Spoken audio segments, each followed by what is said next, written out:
자, 하나님 말씀 보도록 하겠습니다. 하나님 말씀은 마태복음 6장 9절서부터 13절입니다. 함께 같이 봉독합니다. 다 같이 시작. 그러므로 너희는 이렇게 기도하라. 하늘에 계신 우리 아버지여, 이름이 거룩히 여김을 받으시오며 나라가 임하시오며 뜻이 하늘에서 이루어진 것 같이 땅에서도 이루어지이다. 오늘 우리에게 일용할 양식을 주시옵고 우리가 우리에게 죄 지은 자를 사하여 준 것 같이 우리 죄를 사하여 주시옵고 우리를 시험에 들게 하지 마시옵고 다만 악에서 구하시옵소서. 나라와 권세와 영광이 아버지께 영원히 있사옵나이다. 아멘. 자, 우리말로 주기도문 첫 부분은 하늘에 계신 아버지 이렇게 되어 있습니다. 하지만 헬라어 원문에 보게 되면 순서가 반대입니다. 어순이 우리랑 좀 다르니까. 헬라어를 보게 되면 파테르, 아버지가 나오고, 헤몬, 울이라고 하는 말이 나오고, 그 다음에 호, 엔토이스, 우라, 노이스라고 하는 하늘에 계신이라고 하는 것으로 되어 있어요. 즉, 주기도문의 가장 첫 시작은 아버지로 되어 있다고 하는 사실이죠. 자, 우리는 왕의 아들을 가리켜서 왕자라고 합니다. 왕의 딸은 공주죠. 아버지가 누구냐에 따라서 신분과 운명이 달라지는데, 자, 우리는 이 우주 만물을 창조하신 이 창조주 하나님, 이 만유의 주인이신 하나님께서 우리 아버지시라면 우리는 엄청난 금수저들입니다. 저와 여러분들은 흙수저가 아니에요. 한때 여러분 흙수저, 금수저 때문에 사람들 갈라놓고 그리고 또 부러워하거나 그것 때문에 우울에 빠지는 일들이 종종 있는데 하나님이 어떤 하나님인지를 모르면 항상 예수를 믿는 사람들도 내가 흙수저로 태어났다 이런 생각을 가져요. 여러분 흙수저가 아니라니까요. 자, 인간의 삶에는 항상 근심, 걱정, 불안, 초조 이것으로 인해서 인간에게 오는 게 두려움이라고 하는 것이죠. 그러나 여러분 하나님은 이 우주 만물을 창조하시고 만유의 주인이시고 이분이 나의 아버지이시며 인간의 모든 생사화복을 주관하시는 하나님이 나의 아버지라면 우리는 여러분 어떤 삶을 살 수 있을까요? 창세기 15장 1절에 있는 말씀을 보게 되면 거기에 아브라함에게 하나님께서 말씀하시는 것이 세 가지가 나옵니다. 첫째는 두려워하지 마라 이런 말씀이고 두 번째는 나는 너의 방패다 이렇게 말씀을 해주시고 세 번째는 내가 받을 보상이 매우 크다. 다른 번역에 보게 되면 내가 너의 상급이다. 개역개정에는 이렇게 되어 있습니다. 자, 이 배경을 우리가 여러분 한번 보면은 지금 롯이 자 소돔 고모라까지 가가지고 거기서 살다가 그 주위에 있는 여러 나라들 전쟁에 휘말려가지고 자기가 살고 있었던 그 소돔도 결국에는 전쟁에 패해가지고 포로로 다 잡혀간 그런 상황이 발생했죠. 모든 것을 잃어버렸어요. 모든 것을 상실했습니다. 그런데 이 아브라함이 자기가 데리고 있는 사병 318명과 마므레라고 하는 지역에 같이 공동체에 동맹을 맺고 있던 그 부족이 상대를 말이죠. 그 당시 최고의 가장 센 그 부족, 네 부족을 상대해가지고 요 조그마한 요 규모의 병사를 가지고 완전히 다시 도로 찾아온 사건 그 이후에 하나님께서 하신 말씀이거든요. 이게 아브라함에게 두려워하지 마라. 나는 너의 방패야. 그리고 내가 너의 상급이야. 큰 상급이야. 이렇게 말씀해 주시는 것을 보게 됩니다. 자, 성공을 했죠. 분명히 성공을 했잖아요. 그런데 여전히 뭐예요? 인간은 여전히 두려운 거야. 왜? 이겼지만 우리가 성경에 보면은 아브라함을 통해서 내 부족을 완전히 전멸시키지 않았거든요.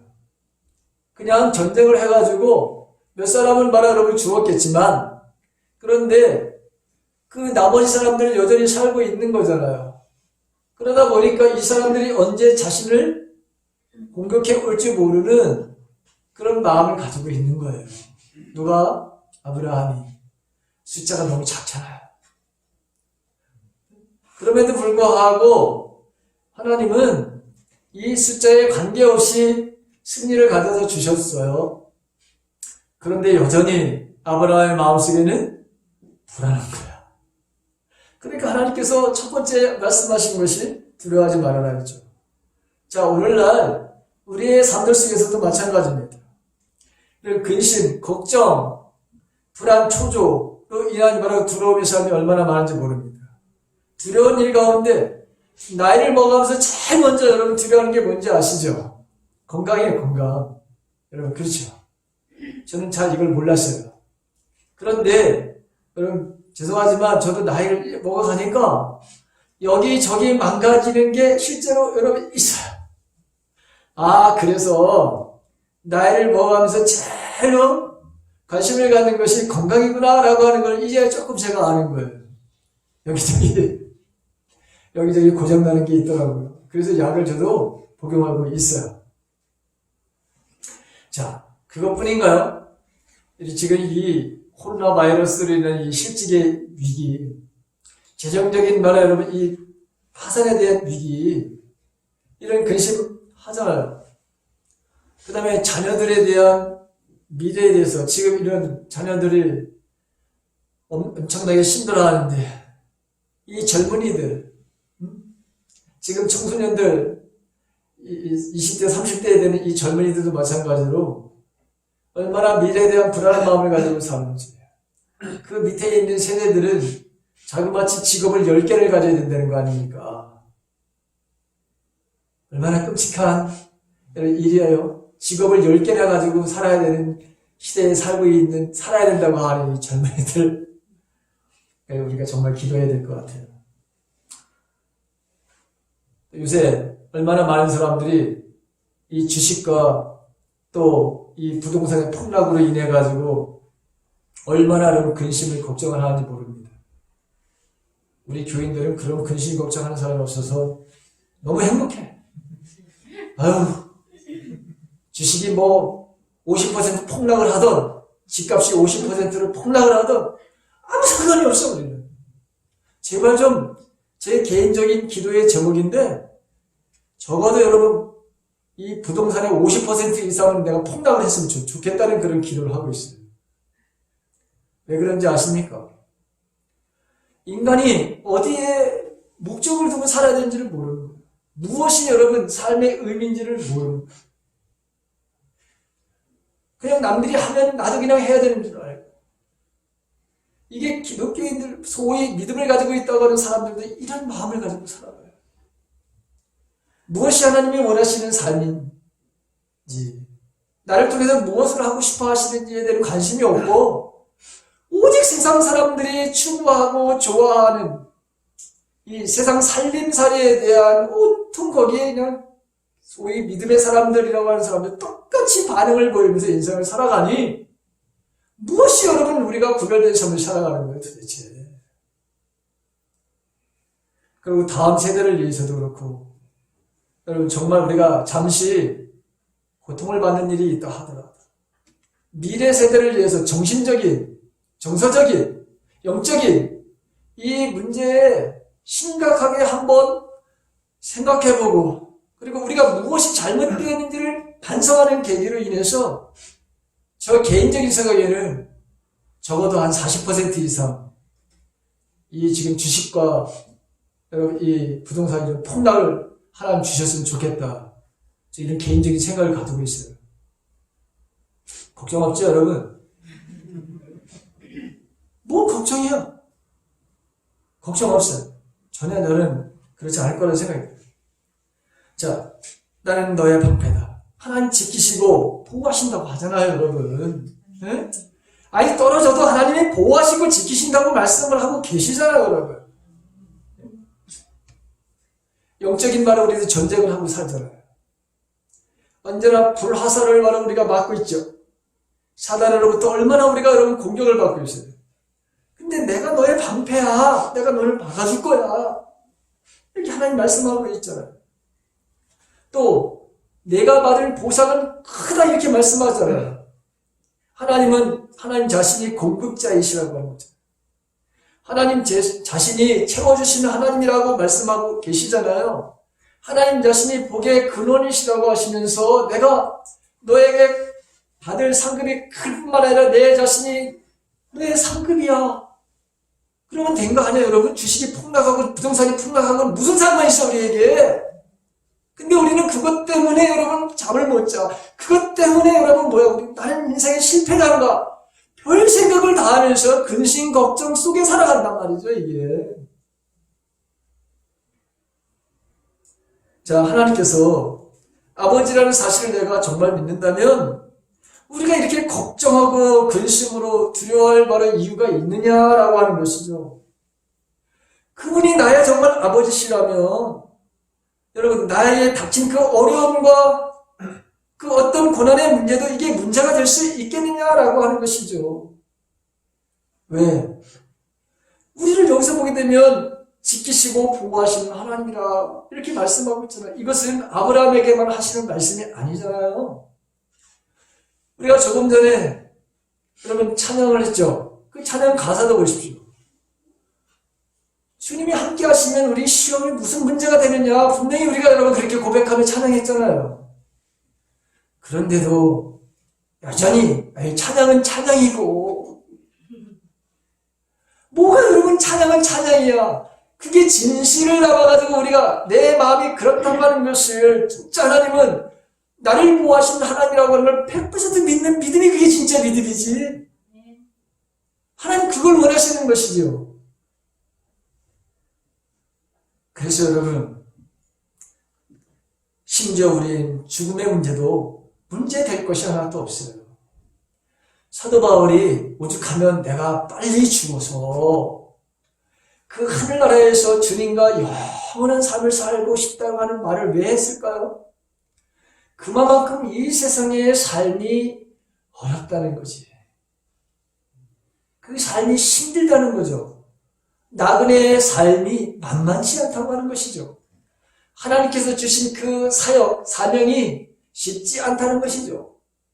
근데 우리는 여전히 이 땅에서 세상 사람들이 추구하는, 세상 사람들이 누리는 그것을 나도 한 번쯤 누려보고 싶다고 하는 그런 욕심 때문에 안 죽으려고.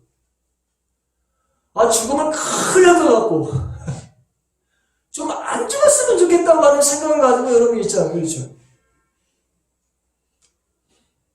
과연 우리는 하늘에 계신 그 하나님이 나의 하나님인지 고백하느냐는 거예요, 여러분, 이게.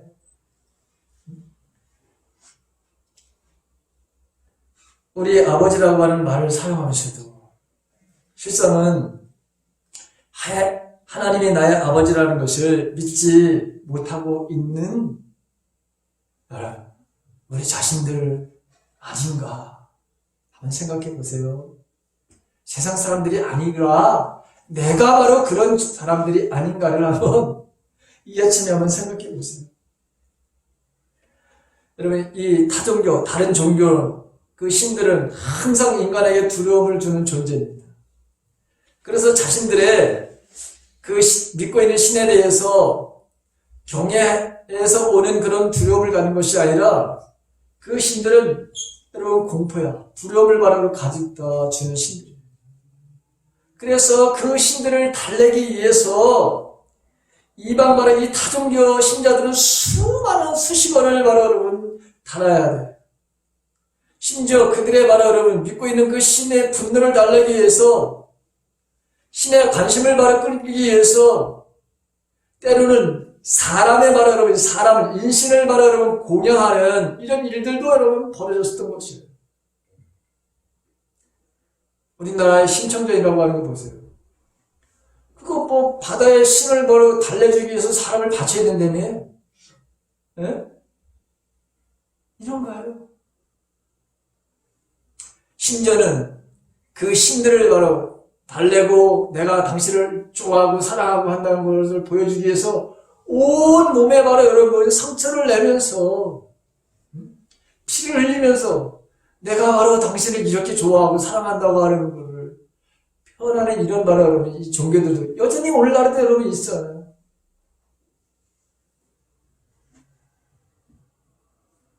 그들을 향해서 예수님이 여러분 뭐라고 말씀을 하시느냐. 너희는 기도할 때 이방인들과 같이 증언부언하지 말라. 마태복음 6장 7절에서 그렇게 말씀하시거든요. 뭔가 자신들의 믿는 그 신을 달래고 그들의 마음에 들기 위해서 온갖 수식어를 다 써가면서 그냥 이것저것 많은 말을 갖다가 붙이고 수식어를 붙여가지고 그 신을 달래야 되는 것 같이 그런 식으로 너희는 기도해서는 안 된다라고 하는 것이죠.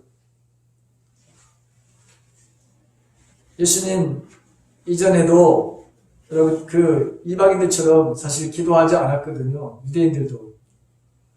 우리가 시편을 보게 되면 하나님을 부르는 단어가 아주 간단합니다. 하나님이시여, 아니면 여호와여, 나의 하나님 이런 단어를 썼거든요. 그렇지 않을 경우도 조금 더 만군의 하나님이여 이런 표현을 썼고 여호와 내 구원의 하나님이여 왕신 나의 하나님 그 정도였어요. 그런데 이 이방인 타종교에서 믿는 신들을 보게 되면 어마어마한 수식어를 붙여가면서 그 신을 바로 달래야지만 그 노여움을 바로 여러분 뭐죠? 그 신의 노여움을 달래야지만 그 신이 인간에게 복을 준다는 생각을 가지고 있는 거잖아요. 그런데 하나님은 그런 하나님이 아니시죠. 오히려 인간을 사랑하셔서 이 땅에 오신 분이 바로 여러분 예수님이시잖아요. 인간이 하나님 앞에로 나간 것이 아니라 인간이 타락한 이 인간의 이 구원을 위해서 하나님께서 몸소 이 땅에 몸을 입고 오시는 거잖아요. 그리고 우리를 죽기까지 십자가에 달려 돌아가시는 그 순간에도 우리를 향해서 용서해달라고 우리 자신을 위해서 목숨을 내어주신 분이 우리가 믿는 하늘에 계신 그 아버지라고 하는 사실입니다. 완전히 180도 다르죠. 타종교와는. 만일 자녀들이 어느 날 저와 여러분들을 향해 가지고 자녀들이 말이에요.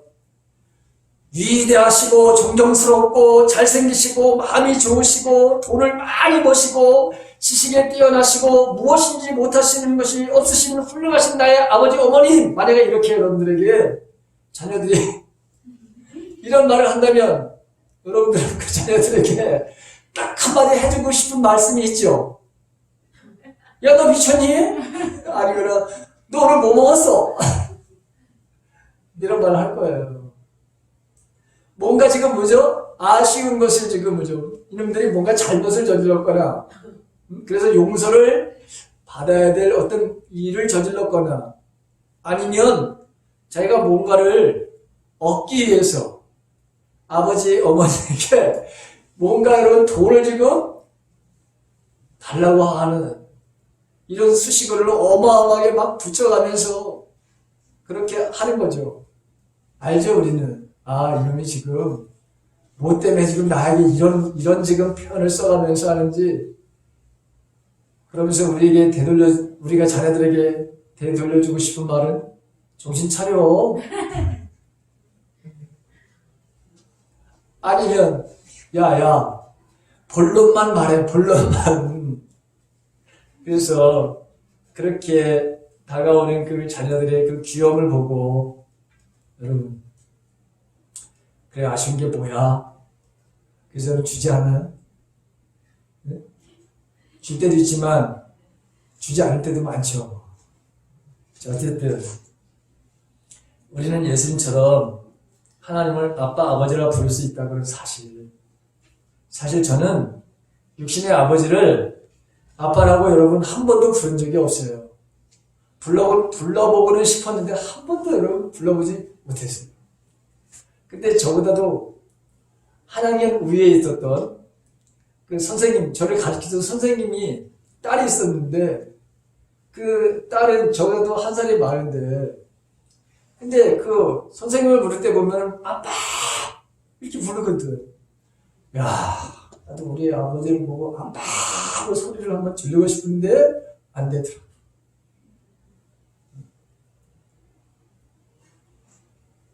여기 어르신들은 내 마음을 알 거야. 자, 이스라엘 백성들은 여호와의 이름을 망령되이 일컫지 말라고 하는 계명 때문에 하나님의 이름을 함부로 부를 수가 없었어요. 자, 그런데 예수님께서 아버지라고 하는 말도 모자라서 하나님을 아버지라고, 아빠라고 여러분 부르신 거예요. 그러다 보니까 신성모독죄에 걸려들었다. 이런 말씀을 지난 시간에 제가 말씀을 드린 거예요. 아니, 하나님을 아빠라고? 다 큰 지금 이 장성한 사람이 하나님 하늘에 계신 아버지를 보고서 아빠라고 여러분 불렀으니 이게 그 당시에 유대인들에게서는 얼마나 여러분 충격적인 말이었겠어요. 얼마나 하나님을 무시한다고 하는 그런 말이었는가.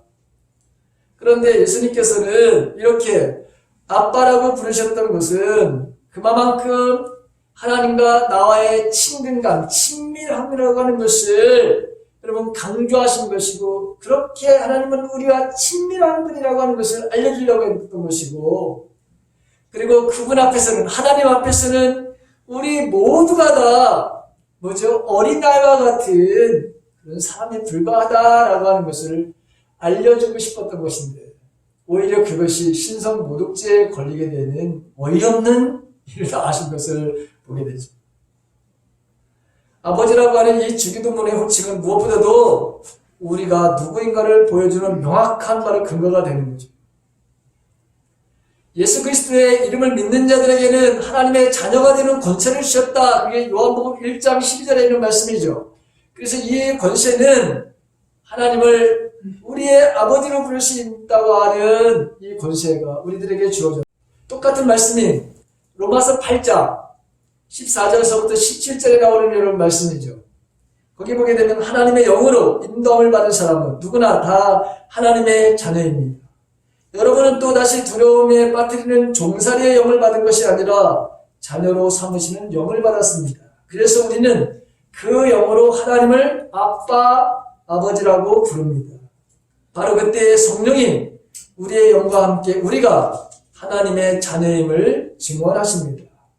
자녀이면 상속자이기도 합니다.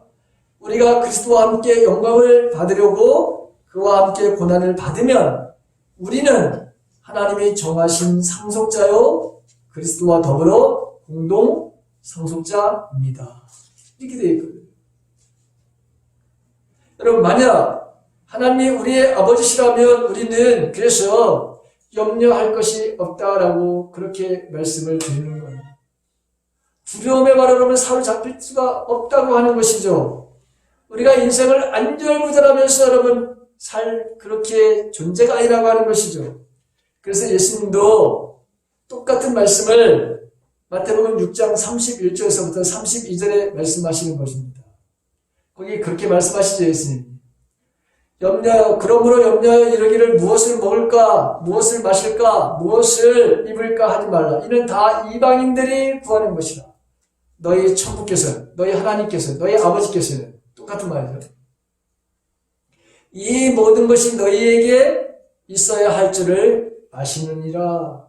이렇게 말씀하시고 너희는 먼저 그의 나라와 그 의를 구하라. 그리하면 이 모든 것을 너희에게 더하시리라. 이렇게 말씀하시는 거예요. 자, 하나님을 나의 아버지라고 부르는 순간 모든 것이 다 끝난다는 이야기예요, 이야기가. 그분은 우리에게 필요한 것이 무엇인지도 알고 계시는 분이고 그분은 가장 좋은 것으로 우리에게 주시는 아버지라고 하는 것이죠. 근데 문제는 나에게 항상 문제가 있는 거예요. 그분이 나야말로 아버지시며 또 기도할 때마다 그분을 아빠, 아버지라고 부르면서도 실제로는 그분이 아버지인 것을 믿지 않는다는 사실이죠. 그게 여러분 불안 속에 살아가는, 근심 속에 살아가는, 걱정 속에 살아가는 사람들의 그 모습이라고 하는 것이죠. 내가 누구인지를 실상 알지 못하는 것이죠. 그래서 첫 번째 주기도문에 첫 번째 단어가 아버지라고 하는, 아빠, 아버지라는 이 단어를 통해서 우리가 배우고 용심해야 될 것입니다. 가장 첫 번째 사실은 우리가 그분의 사랑받는 자녀라고 하는 사실을 주님이 알려주시는 거예요. 그것이 바로 진정한 우리의 정체성이라고 하는 거예요. 사랑받는 자녀라고 하는 거.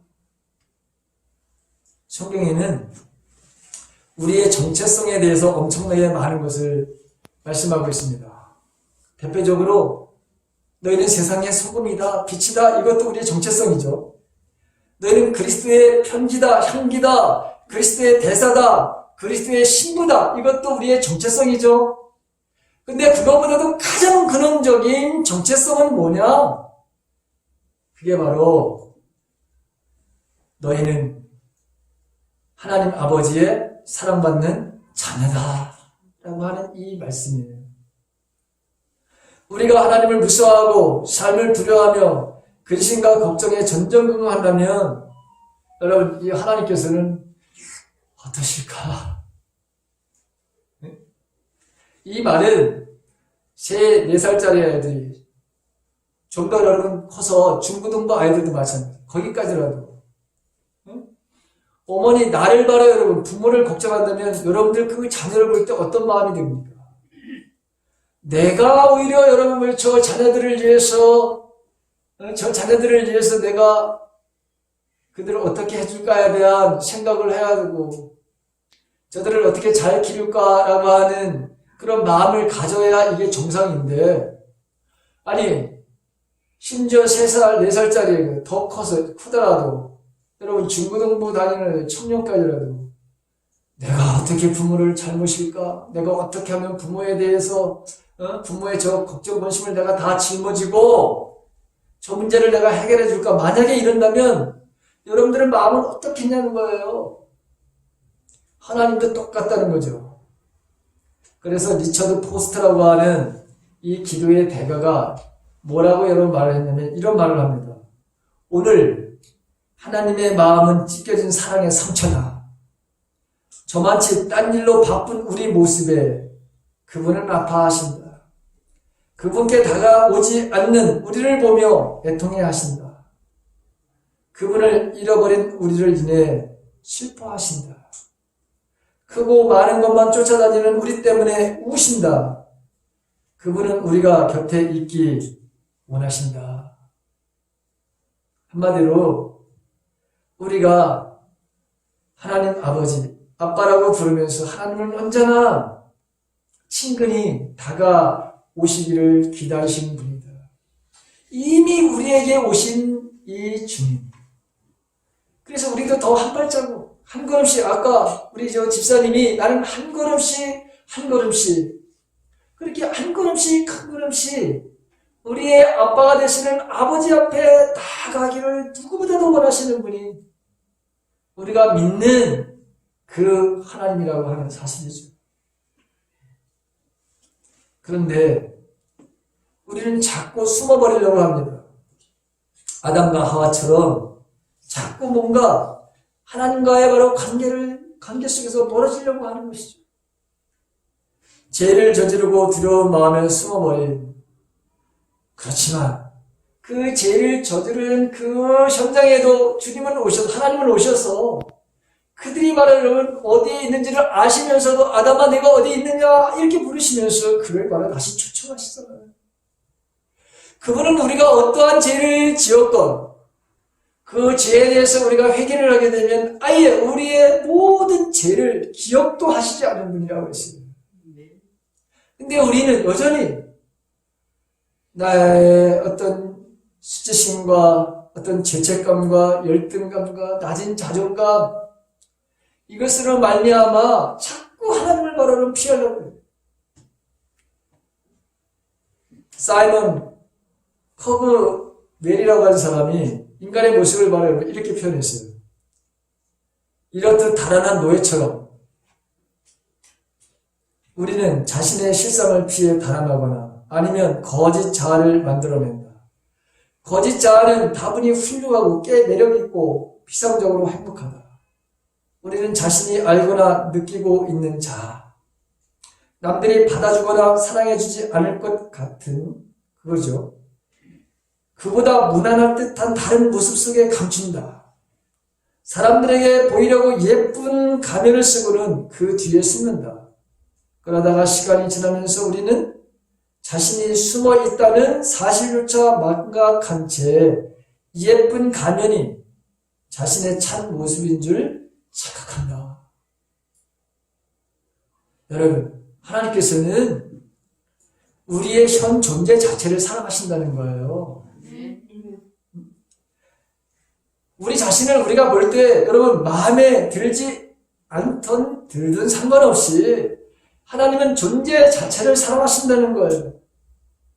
하나님께서는 죄를 짓고 숨어버린 아담을 부르셨던 것이 우리도 숨지 말고 그 모습 그대로 하나님 앞에 나오기를 간절하게 바란다는 것이죠.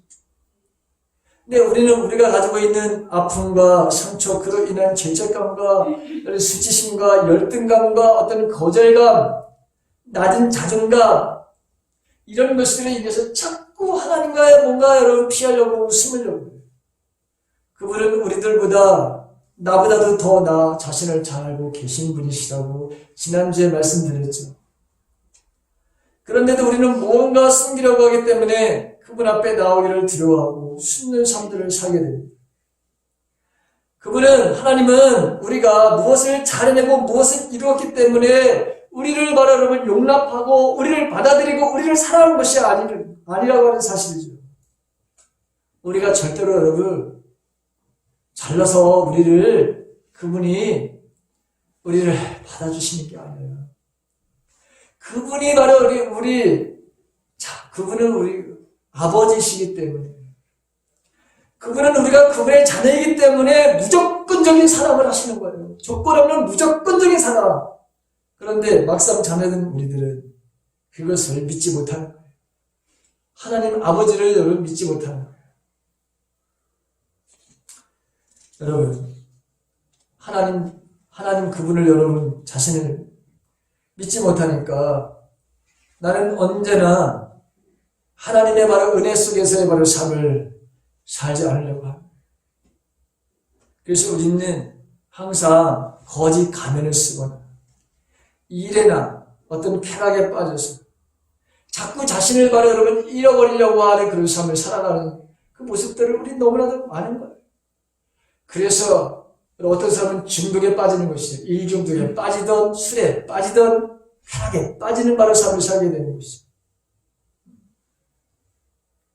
이런 말을 헨리 나우엔이라고 하는 이 영성가는 어떻게 표현했냐면, 세월이 갈수록 나는 나의 삶의 최대의 덫은 성공이나 인기나 권력이 아니라 자기 거부라는 사실을 깨닫는다. 물론 성공과 인기와 권력도 큰 유혹이 될 수 있으나 그 유혹의 힘은 자기 거부라는 훨씬 큰 유혹의 일부로서 발휘될 때가 많다.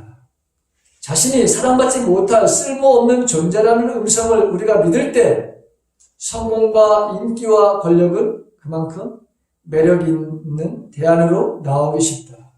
하지만 진짜 덫은 자기 거부다. 누군가 나를 비난하거나 붙잡을 때, 내가 거부당하거나 혼자 남거나 버림받을 때 그 즉시 찾아오는 생각은 이것이다. 겉봐. 내가 못난이라는 것이 다시 한번 입증됐잖아. 내 안에 어두운 부분이 말한다. 나는 하등 쓸모없는 자다. 나는 옆으로 밀려나 잊혀지고 거부당하고 버림받아 바탕한 존재다. 자기 거부는 영적 삶의 최대의 적이다. 우리를 사랑받는 자라 부르시는 거룩한 음성에 역행하기 때문이다. 사랑받는 자라는 사실이야말로 우리 존재의 핵심 진리다. 이렇게 말할 거예요. 여러분 정말 이 헨리 나운의 말처럼 우리의 삶의 최대 것은 장애물은 뭐냐? 자기 거부라고 하는 거예요. 이 말은 뭐냐면 나의 존재는 별 볼 일 없다라고 생각하는 거예요. 나는 사랑받지 못할 바로 그런 존재라고 하는 이 사단의 바로 여러분 이 속임수 여기에 바로 여러분 걸려들은 이것이라고 하는 것이죠. 근데 하나님은 한 번도 우리를 여러분 나는 너를 쓸데없는 자라고 한 번도 여기지 않으셨어. 그런 말도 하지 않는 우리는 거짓이 만들어낸 바로 이 사단의 목소리에 우리가 너무나도 하나님보다도 이 사단의 목소리에 힘을 들이고 거기에 또 힘쓰고 거기에 귀를 기울이다 보니까 내가 누구인지를 말하며 잃어버리고 살아가는 거예요. 그러다 보니 인정 중독에 빠지게 되고 또 성취욕에 여러분 빠지게 되고 온갖 세상의 말을 즉 다 없어지고 사라질 것들에 대해서 우리가 거기에 빠진 인생을 사는 것이죠. 안목의 정욕에 빠지고 육체의 정욕에 빠지고 세상 살림살이에 대한 이 자랑에 바로 빠지는 삶을 살게 된다고 하는 것이죠. 그러나 우리가 하나님을 아버지라고 부르는 순간 우리의 모든 거짓 이 모든 자아는 실체를 다 여러분 벗게 된다고 하는 거죠. 거짓 자아의 아버지가 누구야? 사단이라고 되어 있잖아요. 속이는 자, 여러분 그게 사단이라고 했잖아요. 마귀라고 그랬잖아요. 마귀는 너는 쓸데없는 존재야. 너는 사랑받지 못하는 존재야. 라고 바로 그렇게 늘 속삭이는 거 아니에요? 그것 봐. 너 실패하고 있잖아 지금. 너 지금 돈 없잖아. 여러분. 아니 돈 없는 거야. 조금 불편할 뿐이지. 내가 하나님의 자녀와 관계가 여러분 끊어진 거예요? 아니잖아요. 그게 여러분 그렇게 두려운 거예요? 아니잖아요. 하나님은 나에게 공급자라고 말씀하고 계시잖아요. 두려워하지 말라고 말씀하시잖아요. 내가 있어야 될 모든 것을 아신다고 하시잖아요. 그 하나님이 나의 아버지라는 거잖아요. 하나님께서는 우리 아버지요. 우리가 바로 여러분 그렇게 주님 하나님을 부르는 순간 이 빛이 어둠을 바로 한순간에 날려보내듯이 거짓자의 이 흉측한 바로 여러분이죠. 나를 속이는 이 모든 것들이 사라지게 된다는 것이잖아요. 그래서 아버지라고 하는 이 호칭에 담겨있는 게 뭐냐? 첫 번째가 바로 거짓 자아를 불식시키는 능력의 바로 기도가 바로 이 아버지라고 하는 그 의미에 담겨져 있다고 하는 것을 예수님이 말씀하시는 거예요. 이 거짓, 내가 나라고 여기는 것들을 다 동시에 날려보낼 수 있는. 그래서 내가 누구인지를 바로 여러분 이제 알게 되는 아버지라고 하는 이 호칭의 두 번째 효능은 뭐냐? 진정한 내가 누구인지를 바로 알게 하시는 것이다. 저와 여러분들은 오늘 우리가 들어야 될 게 뭐냐? 그것은 너는 내가 사랑하는 자녀야. 나는 너의 아버지가 되는 거야. 라고 하는 이 말씀. 이것을 예수님은 첫 번째 그 제자들에게, 오늘 우리들에게 알려주시려고 이 기도가 너에게 첫 번째로다 이게 주어진 말씀이다. 라고 하는 거예요. 그러니 이제 여러분, 나는 누구이냐? 나는 하나님 아버지의 사랑받는 아주 특별한 지구상에서, 이 특별한 지구에서 단 하나밖에 없는 최고의 걸작품이라고 하는 이 에베소서 2장 10절에 있는 말씀이 이게 여러분들의 마음속에 꼭 새겨지기를 간절히 축원합니다. 네. 단 하나밖에 없어. 그래서 아주 독특한 거예요. 그래서 값으로 매길 수가 없는 거예요, 여러분. 어떻게 단 하나밖에 있는데 그걸 값으로 매겨요, 여러분. 세상에 골동품도 단 하나밖에 없으면 말이죠. 이게 매길 수가 없잖아요. 가격을 매길 수가 없는 거잖아요, 여러분. 내가 그런 존재라고 하는 거예요. 하나님 아버지라고 하는 부르는 순간에 내가 누구인지를 알려주는, 여러분, 이 깊은 의미가 여기 있다고 하는 거예요.